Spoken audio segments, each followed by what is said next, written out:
Well, hey y'all, it's Alicia, the Fanciful Flamingo, back with a floss tube a day in May, even though this last week has been abysmal at filming a floss tube a day.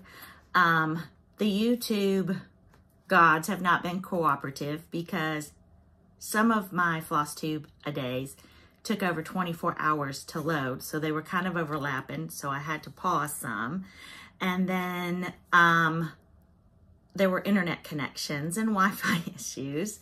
And then yesterday was an all-day flying day back home. And honestly, I've been sitting here all day thinking it's Sunday and that I didn't have to film, and it's Monday. So there's no telling what this week is gonna look like because I really don't even know what state, what time zone, or what day I'm in. But I'm back. Hey. So let's talk about some cross stitching. And I will tell you, my daughter and I had a wonderful week, mother-daughter time out there in Utah. And just like myself and my husband and my son, she has fallen in love with Southern Utah, which I was hoping she would because we love it so much and love going there. So check the box for the 4th Villar Chow, falling in love with Southern Utah.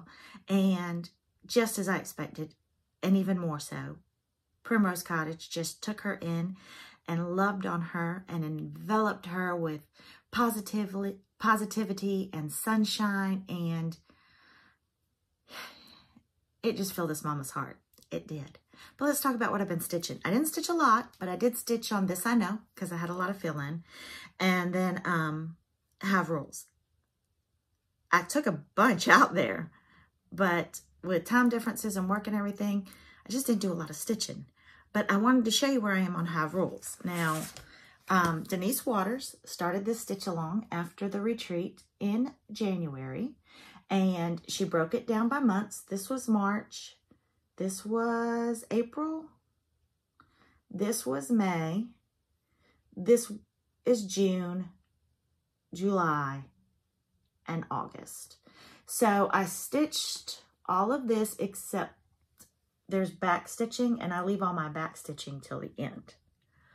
But I decided not to stitch this piece right here because Jessica, Sweetwater Stitcher, stitched this for me as a gift in our Friends Exchange.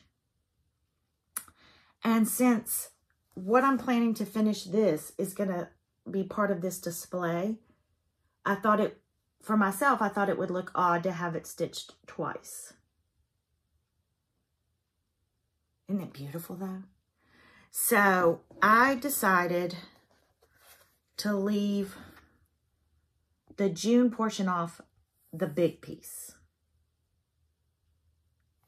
So what I have done is, since I finished May, I started on June because I can't put it down and I want it finished and I want it finished.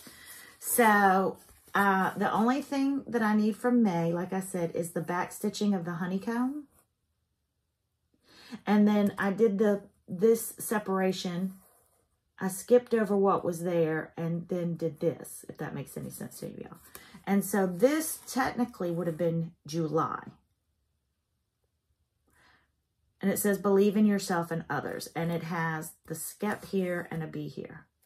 So I'm almost finished with July. I'm looking down at it now. And then I will have, so this is what I was saying. This little border should have separated it. But Jessica used this whole, stitched this whole thing for me. So now I've stitched, this is the border between this thing and this thing.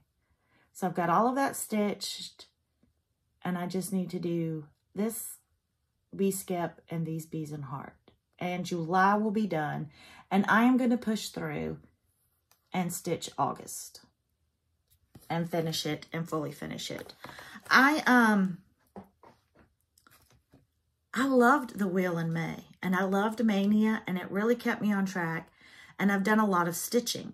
So in June, I want to focus on completely finishing the pieces that, the whips that I worked on further in May. because they're having stitched 2 and sometimes 3 and 4, depending how things worked out, days in May, I have gotten a lot done.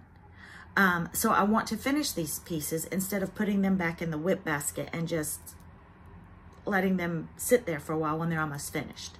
So that's going to be part of my plan for June. I am going to do red, white, and June, like Fat Quarter Shop has been talking about, and pull out patriotic stitches to work on in June. And I have, if y'all remember my mouth and my brain got away from me, the Great Craft Room Cleanup Challenge in June as well. I do have StitchCon coming up and some other little travel plans, but I will film ahead so that I can post and schedule every day in June and do my 15 minutes a day on my craft room, because I'm really excited to get this place in order and hopefully sit in here again and work, because right now it's just not motivating me to do anything but run screaming from the room. So those are my plans, because I can't believe we're at the end of May. Good golly, Miss Molly, what happened? I don't know. Maybe if I would sit my Patuckas home, my little Fanny, the months wouldn't get away from me. But they are. Y'all, the bags in my bags have bags. Oof. Mama's tired.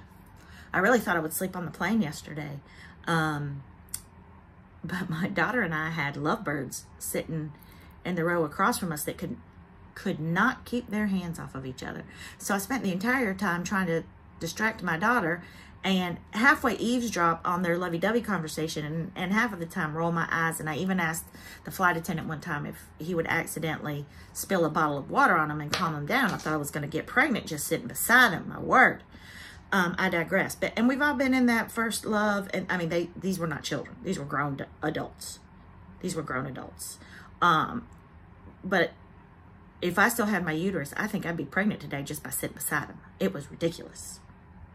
Merciful heavens. I mean, everyone around, we were all like, the whole flight, like doing this, trying not to make eye contact with those two. Young love. God bless them. But apparently they were choosing joy, and a lot of it. I've missed y'all. I'll see y'all tomorrow. I will be filming a full floss tube tomorrow, if somebody reminds me that tomorrow is Tuesday, since I still think today is Sunday. But y'all have a great Memorial Day. Let us all stop in observance of what this day means for those who gave all for this country. May God keep them in His grace. See y'all tomorrow.